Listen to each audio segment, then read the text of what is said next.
इधर चुनाव आयोग की एसआईआर पर भी बीजेपी पर ही सवाल उठ रहे हैं। आप जान रहे हैं कि स्पेशल इंटेंसिव रिवीजन जो बिहार में चल रहा है, उस मसले पे चुनाव आयोग पर अगर हम सवाल करते हैं तो सवाल सीधा नहीं तो इनडायरेक्ट रूप से बीजेपी के ऊपर ही उठ रहे हैं। मुख्य निर्वाचन आयुक्त एसवाई कुरैशी, पूर्व मुख्य कहें तो ज्यादा बेहतर है, पूर्व मुख्य आयुक्त एसवाई कुरैशी अब राहुल गांधी के समर्थन में सामने आ गए हैं। उन्होंने कहा है कि चुनाव आयोग को नेता प्रतिपक्ष राहुल गांधी के लिए आपत्तिजनक और अपमानजनक भाषा का इस्तेमाल करने के बजाय उनके आरोपों की जांच का आदेश देना चाहिए था। कुरैशी ने बिहार में मतदाता सूची के विशेष गहन पुनरीक्षण यानी एसआईआर के तरीके को लेकर चुनाव आयोग की आलोचना की है और यह भी कहा है कि यह न केवल भानुमति का पिटारा खोलना है बल्कि निर्वाचन आयोग ने मधुमक्खी के छत्ते में हाथ डाल दिया है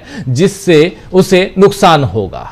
वहीं कुरैशी ने कहा है कि जब मैं देखता हूं कि उस संस्था पर हमला हो रहा है या उसे किसी भी तरह से कमजोर किया जा रहा है तो मुझे चिंता होती है। निर्वाचन आयोग को भी आत्मनिरीक्षण करना चाहिए और चिंतित होना चाहिए। ये उन पर निर्भर है कि वे उन सभी ताकतों और दबावों का सामना करें जो उनके फैसलों को प्रभावित कर रहे हैं।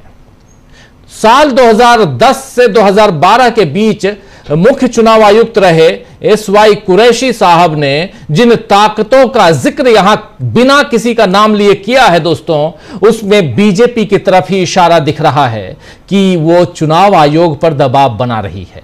इसीलिए अब आयोग को सोचना चाहिए कि वो क्या कर रहा है।